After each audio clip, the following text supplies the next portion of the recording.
Hey traders, happy Sunday to you and welcome back to another video. We're taking a look at the markets for the week ahead and we're going to take a look at a couple of specific currency pairs that I'm interested in potentially taking trades on going into this week. Now, of course, what I'm going to be doing here is I'm going to go through a bunch of different charts and we're going to talk about analysis and ideas. Please remember, this is not financial advice and you should definitely do your own homework, research, and backtesting before you take any real trades, putting real money on the line. So many traders get caught up just kind of, in the spur of the moment, wanting to make money and making stupid decisions. So please be careful going into this week. Let's talk about the dollar. So the dollar here, as we pulled back after all the news that we had last week, to me looks like a potential buy. Now, I've been bullish on the dollar for, 6 months now or so. It's been a while. Now, the reason that I'm bullish on the dollar is because with the inflation fears spiking, you may say, well, that sounds like it's probably weak for the dollar. And although that would kind of make sense on paper, the idea here is that the Fed overall, they want to compete with that inflation and they just raised rates for the first time in a very long time.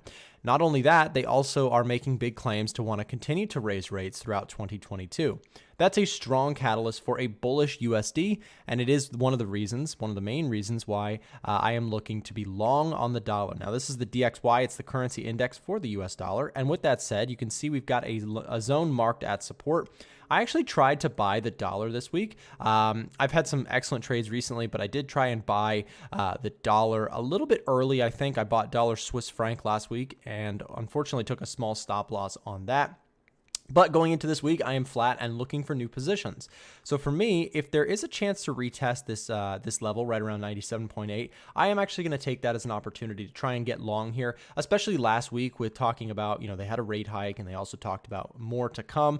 I do like the idea of buying the dollar on a dip. So specific currency pairs are going to be our next topic. Of course, we talked about the dollar in summary, but let's actually take a look at some individual currency pairs that I've been watching. So here's the 4-hour chart looking at EURUSD, and what we can see happened recently is we did in fact get a good bit of rejection around the 1.11 level pretty well, right? You can see we saw a lot of rejection here. We saw last week the ability for price to continue to hold that zone. It does seem like a pretty bearish spot. Now, if you're looking at EURUSD, I made this point earlier or last week. I said, okay, we've got this counter trend, but remember, even in a downward trend, right, we get these counter trend moves. They happen in the midst of a dominant trend. So you get the big impulsive moves, but you also get the corrective moves. I think what we're seeing right now with euro dollar, until further notice, is what I would call a corrective move, right? We're seeing the pullback. Now, for me, what I'm looking for is there's two ways to approach it. You can either look for the pullback sell and just kind of sell into the counter trend, or you can look for the failure of the counter trend, which for me would look like a break and close underneath, not just necessarily this trend line, but more importantly, major horizontal levels of structure. So for example, this close where we found lots of buyers come in on the 4-hour chart, I'd like to see price close underneath it for a swing trade lower. In terms of targets, where could we go with the EURUSD? Well, couple ideas come to mind. We've got this swing low as a very rational place for price to want to come back down. If we start to see failure, right, we could very, very quickly see the bulls kind of look to rally back to this zone to hopefully find buyers. But again, as a seller, I'm looking for that as a potential target. And then, of course, longer term, maybe a move back down to the previous low, give or take right around 1.0825. That is of course, move back down to the previous swing low, right? And again, also the yearly low for EURUSD sellers. That was a major move, major win to the downside there. Now we're seeing that counter trend. And look, I'm not saying that this is absolutely just going to tank right down to those levels. What I am saying is that I'm looking for signs of weakness at levels of support to try and go with the flow and try and short it maybe on a lower time frame, looking at things like the 1-hour chart, etc. Real quick, let's go take a look at what retail sentiment tells us about EURUSD. What is the retail crowd doing on this pair? I'm going to head over to a1trading.com. This is our website, and there's a bunch of free tools you guys can use. You can look up COT data. You can go to the currency heat map, position size calculator, all sorts of stuff. I more than welcome you to come use the site anytime you'd like. But check it out. So here's EURUSD, and 39% of retail traders are short, whereas 60% of retail traders are actually long. So there is a net buying pressure on the currency pair that we can use to our advantage. So when we go back to the EURUSD, you know that the retail crowd is buying the euro dollar. And so for me, that's a red flag to potentially, look for sells. Pretend this is red. right? Red flag. You get the point. So that's something else to just add to your confluence list. Now, when we take a look at the pound dollar next, here is GBPUSD. This thing is very weak overall, and we sat just at the close right around resistance here. For me, for the time being, we go back to retail sentiment for just a moment. You can see very similar, very heavily bought by retail traders. So when we look at this, I'm cautiously more on the sell side. You know, the idea here being we have seen retail traders trying to buy this thing up. And so as it starts to retaliate, my first reaction would be, okay, stay sell biased, keeping the stops tight, but overall looking for potentially a return back down to the lows. And you can start to see that my trading starts to look very repetitive. It's the same concepts over and over, going with the trend, going with the flow, finding fundamental, technical, and sentiment catalysts to kind of go with the flow. So again, as we come up to a resistance point, this is my natural reaction. Is looking at that 3-to-1, that looks pretty good for sell side action on the pound dollar. By the way, you guys, I am flat going into this week, and if I take any trades, I will actually share them inside of our private Discord channel. If you're not already inside of the group, this is what it looks like. So inside of the group, I share every trade that I take with a full breakdown and analysis. I'm not a big fan of just, copying signals or anything like that. What I am a fan of is seeing what traders are doing and, more importantly, why they're doing it. So if you join the VIP group, which is linked down below in the description, you'll be able to see every trade that I take. You can see here's the dollar Swiss trade that did not work out so well. I only lost 25 pips, but prior to that, we had probably the most incredible trade of the year so far. This dollar yen trade was absolutely massive. So we'll be going into the week fresh with looking for more setups. You can see all the trades that I take inside of the group. You can also see Frank's trades, Patrick, Annie, Ivan. We have a whole cast of team members right now. We have a community chat room available so you can chat with other traders. You get access to our coaching webinars where you can go in and ask your questions, an educational section where you can read up on our strategies, things like that. And we're actually doing a 20% off sale. So if you would like to join the group, there is a link down below in the description. If you have any questions, there's a Telegram link to one of my representatives in our team, and you can sign up there. So check it out. Link is down below in the description. Read up all about it if you would like to join us this week. This should be a very interesting week. Speaking of interesting weeks, let's take a quick look at Forex Factory for what we have for the week ahead. We've got Fed Chair Powell speaking again on Monday. Anytime this man speaks, it is usually an interesting thing to pay attention to in case it has market implications. It usually does something to the market, especially the US dollar and the stock market. CPI for the pound on Wednesday. We also have some speeches coming in from GBP. We also have Powell speaking again on Wednesday. So busy week from him. And then a couple more red folders here for the euro, Swiss franc, GBP. So seems like, let's see, what do we have for the end of the week? We have anything busy? We do have, oh, yes. How did I miss this? I didn't even think about this. This must be, am I confused? Sunday, Monday, right? Okay, yeah, I messed that up. So this is what we have for this week. But then following week, we actually do have the big one, NFP, right? So NFP follows next week. So just getting ahead of myself there. But anyways, back to the charts here for a moment. Let's take a look at some pairs. So I'll just quickly analyze what I did on dollar Swiss franc. So I actually went long on dollar Swiss. Let me pull this up as to what happened, just to show some of the losers. They happened to everyone, but I ended up going long. My process was pretty straightforward. There was a level of structure, 38.2%. I'm bullish on the dollar, as mentioned before in this video. And I put a pretty tight stop on this one. Saw it bouncing off the 38.2, but ultimately it did bounce for a period of time. We saw this thing kind of making a move back up. And then kind of just towards the end of the week, we faded and fell through the floor, but it's no big deal. I'm probably going to be looking for a chance to either re-enter this pair or something bullish on the dollar going into this week, as some of the ones we've mentioned today look pretty good. A couple levels of support if you are looking at dollar Swiss franc. I do like these levels for potential buys. As we kind of enter into this zone, you've got this kind of tagging into just around the 50%. So I had my eye on this one, but I didn't want to take it right on a Friday close. So I decided, you know what, I'll potentially re-enter going into this week. So we'll keep tabs on USD CHF.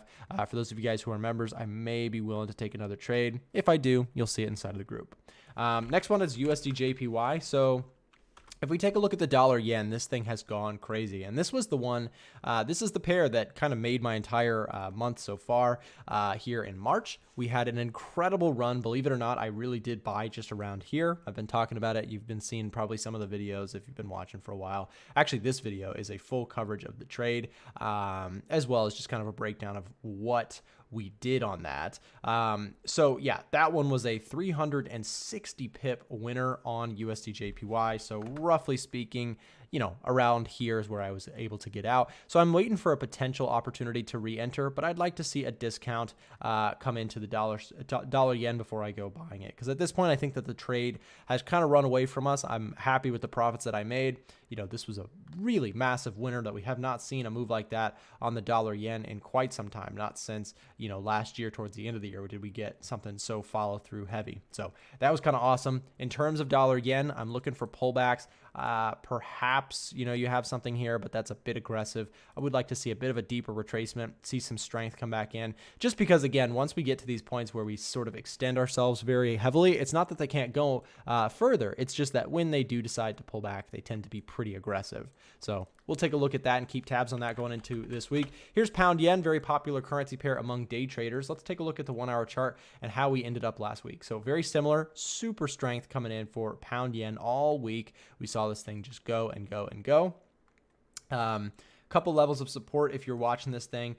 We've got a level of structure here. We've got, of course, our previous high that just did break out. So if you're very momentum heavy, perhaps there's something like this that you could look at for this week. But I think that that's, again, once this thing does start to pull back, I think it's very reasonable that we could see a pullback pretty far to structure. Beautiful trending market, though. If you are looking for good risk reward trades, perhaps pound yen is on your watch list.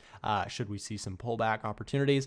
Does look pretty good. And by the way, you guys, I'm almost certain that this would be heavily shorted by retail traders right now. Let's go take a look. So if we refresh this page right here, 82% of retail traders are short on the pound yen right now. That gives us information to say, okay, well, the retail crowd is trying to short this thing. I'm looking for longs. Like that's kind of my approach to it. You do what you want with that information, but for me, that adds confluence to the long side. So looking for pullbacks on pound yen and dollar yen going into this week looks pretty reasonable to me. We'll continue on. We'll take a look. We looked at pound dollar, euro dollar. We looked at dollar yen, dollar Swiss, pound yen. Let's take a look at gold here for a moment. So here's gold. So gold had a very interesting close to the end of the last week. We had a lot of bearishness come into the gold market. So if I take these moving averages off for just a second, we analyze price. What you can see is that if you look at the daily chart for just a moment, you can kind of see just in summary what's been going on. We had this really strong upward trend and then it pulled back, but unfortunately did not, for the bulls, did not find that strength. In fact, it did not do that at all. It actually broke out lower. And this was a huge red flag in my analysis when I was watching gold. Some of you guys know I have been trading gold on the long side during this run. This was awesome. We had a lot of good opportunities there. But then once things sort of started to break out here to the downside, I have not been taking any gold buys. Now the question is, do you short gold? Well, for me, the answer is no, because still fundamentally with Ukraine and Russia, I think that this is just a healthy pullback that is happening. I think that you're seeing some consolidation as people are unclear about what's going to happen next with the whole Russia-Ukraine war situation. That was a huge catalyst as to why gold rose so dramatically. So as we pull back to these levels, you do have some structure. You've got some support, right? You look left, you do have some pretty good structure here that did find buyers. Now, the question is for the sellers, can they get back down and actually close underneath? That would be a big sell victory. But as it stands, we are kind of in no man's land as we have broken out, right?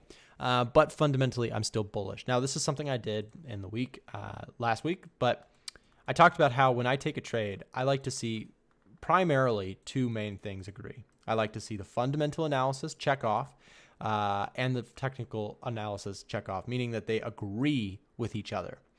If we're looking at this right now, I would say fundamentally that we have a bullish gold market for the time being. Can that change? Sure, perhaps it can. The Fed has been pretty hawkish. That can be a damper to the price of gold, right? Raising interest rates and things like that can, you know, help to subside inflation. But overall, inflation's still a major concern, as well as war concerns are a major fundamental catalyst for gold bullishness, in my opinion. Technically, things have broken to the downside. We've seen a bit of a weakness here. For me, technically, the gold market looks bearish. So this is a situation in which, we talk about gold a lot. This would be a situation in which there is no trade for me. If these things agreed, if we started to see, for example, a bullish technical analysis, like for example, if we were to see, let's see if we can clear this up. Let's say we've got this level of resistance, we break out, we pull back, we break out, we start seeing those higher lows, right? We start seeing strength in this market. Then this would be a situation in which I have the AOK to start looking for longs on gold. And your process may be different than mine, but this is how I approach taking a technical setup, is I have to see the agreement between what I look at, which is technical and fundamental analysis in every trade that I take. So for now, this is a no trade zone. If you're looking at the gold market, we do have some levels of structure that we can highlight here on the 4-hour chart, right around 1950, big psychological sell zone. If you are looking at this thing from a seller's bias, from a technical analysis standpoint, again, like I mentioned, look for a break underneath 1900. That's a big psychological level for buyers. But if you're looking to sell, right, that 1900 is a major level of support, either to look for potential zones of taking profit if you're sell biased, if it does make a move back down there. But in my opinion, more importantly, if we see a break underneath that level, it could lead to more downside in the short term. So that's my take there on gold. Of course, very popular market to talk about. Everybody wants to hear about gold, so I always try and cover it as much as I can. A couple of other currency pairs. Let's take a look at AUDUSD here. So the Aussie, real strong last week, continuing its kind of climb here, and we saw a move all the way. We really dropped so dramatically here for a while, but then in just a few short days, really saw the Aussie dollar come back strong. So if you're looking for bullish breakouts here, I would say keep tabs on this level right here. If we can break that, there may be opportunities this week for continuation plays, right? And this is kind of what I'm looking for. You've got these higher lows coming into this market, showing that strength. The next sign of strength would be a breakout of this previous high. Can we get up above that? And then pull back, potentially looking for long setups going into this week. Ultimately, you scroll out, looking at probably the daily chart and the scrolled out 4-hour chart. You've got the potential for a move back up to levels like 75.50. That would be, kind of a very, if price continues to be strong, a pretty easy extension level to move on up to. So that gives you plenty of room to run if we do see that strength continue there. That's 140 pips. That's pretty good. Now we look at pairs like Aussie Yen, very comparable. You can see this thing just absolutely exploded. And you can see the yen was weaker than the dollar last week. So of course, now you're looking at this. This is kind of already, this is like looking ahead because this has already done exactly what we talk about. We saw the major break. For me, pullbacks to levels like 86, very attractive for potential buys, just continuing this trend. And again, this is something we see over and over again. I bet you if we go look right now, retail sentiment, we go over here. Let's go take a look here for a second. Take a look at Aussie Yen. Bam, look at this. 91% of the crowd is short. So when you say, when you see that, that's a warning sign. There's people who are, they're not short up here, by the way. They are short here, here, here, here, here, here, here, here, and they're blowing accounts, right? That's the danger of, what the average retail trader does is they short things, they never let go. They just hold on with no stop loss until they get their account blown. So, as we rally up here, I can't buy because, again, that would be a little bit of chasing action. But if we do see a pullback, if we start to see that retracement, looking for signs, looking for confluence there, makes a lot of sense to me. So I like the idea of 86 on a pullback. If it does come into play this week, that may be something to consider picking up on the long side. So that'll be something I'm watching. Again, as always, any trades that I actually end up taking, I will share them inside of our Discord channel. One more time, we are doing a 20% off sale. So all you have to do to get access is link down below in the description. Punch in that subscriber promo code that is down there. It's YTVIP. Just enter that at checkout and you'll get access for a 20% discount. So check it out down below in the description. I hope to see some of you guys in there and hope to chat with you. And with that said, guys, I hope you have a great trading week. Trade safe, and we'll see you next time.